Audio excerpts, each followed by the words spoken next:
ఈరోజు పేపర్లో ఒక వింత చూశానండి. గౌరవ పులివెందుల ఎమ్మెల్యే పుస్తకాల గురించి మాట్లాడుతున్నారు. బాబు, పులివెందుల ఎమ్మెల్యే గారు జగన్మోహన్ రెడ్డి గారు, మీకు చదువులు పుస్తకాల గురించి కూడా తెలుసా? మీరు ఎక్కడ చదువుకున్నారు? మీ స్కూల్ ఎక్కడ చదివారు? కాలేజ్ ఎక్కడ చదివారు? ఏ యూనివర్సిటీలో చదివారు? ఎంతవరకు చదివారు? మీకు చదువుల గురించి తెలుసా? మీరు లోకేష్ బాబు గారి గురించి మాట్లాడతారా? లోకేష్ బాబు గారు ఎక్కడ చదువుకున్నారో మీకు తెలుసా అసలు? అది దాన్ని స్టాన్ఫర్డ్ యూనివర్సిటీ అంటారు. మీద పలకడం కూడా రాదనుకోండి, అది వేరే విషయం. స్టాన్ఫర్డ్ యూనివర్సిటీలో చదువుకోవాలంటే ఇది ఉండాలి. తెలివితేటలు, విజ్ఞానం ఉంటేనే అక్కడ సీట్ వస్తుంది. డబ్బులు ఇచ్చి కొనుక్కున్నది కాదు అది. అక్కడ చదువుకొని వచ్చినటువంటి ఒక ఉన్నతమైన భావాలున్నటువంటి వ్యక్తి ఆయన తీసుకున్న నిర్ణయానికి మీరు మాట్లాడుతున్నారా? మీరు రాత్రిపూట ఆత్మలతో మాట్లాడి తీసుకున్న నిర్ణయాలు కాదు ఇవి. పూర్తిగా నిపుణులతో మాట్లాడి నిర్ణయాలు తీసుకునే శక్తి, సామర్థ్యం మా లోకేష్ బాబు గారికి ఉన్నాయి. ఆయన ఎవరు కొడుకు? అసలు పని అంటే ఏమిటి, అభివృద్ధి అంటే ఏంటి, సంక్షేమం అంటే ఏంటి అని తెలిసినటువంటి చంద్రబాబు నాయుడు గారి అబ్బాయి.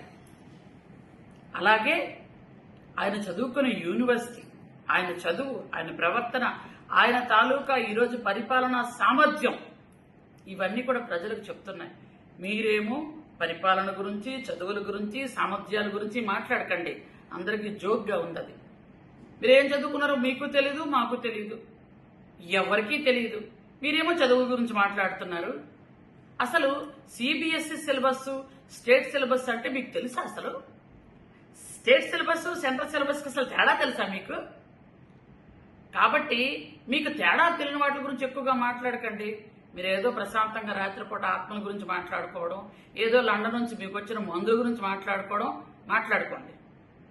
75,000 మంది పిల్లలు దాదాపుగా వాళ్ళ భవిష్యత్ ఏమిటా అని ఆలోచిస్తున్న సమయంలో వాళ్ళకి సిబిఎస్ఈ మీరు పెట్టారు.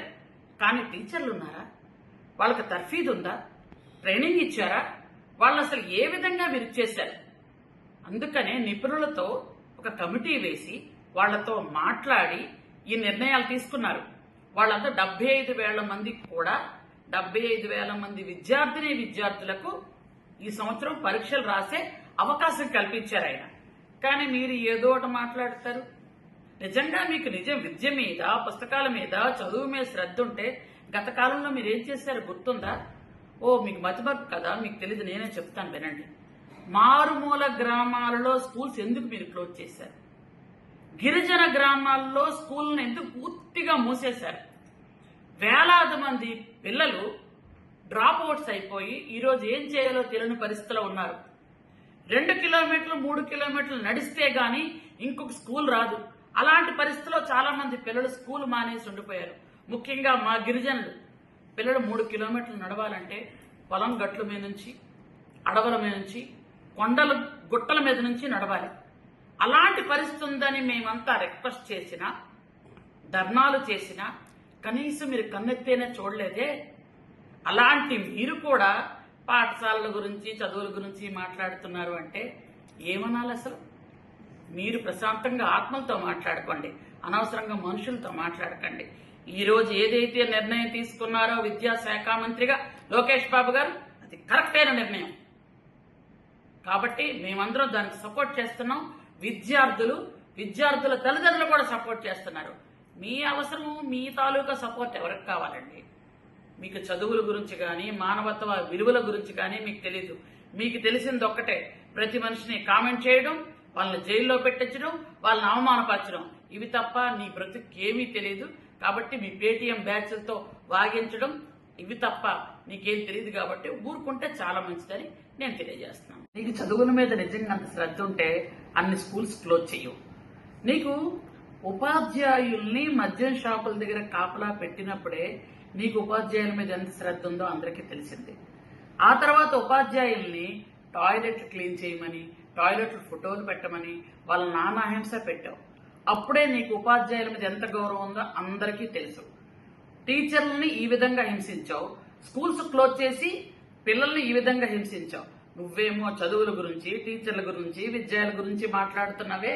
అసలు నీకు చదువు మీద శ్రద్ధ గాని, అసలు నువ్వు ఫస్ట్ క్లాస్ స్టూడెంటే కదా, నీకు అందరూ చెప్పాలా చెప్పు.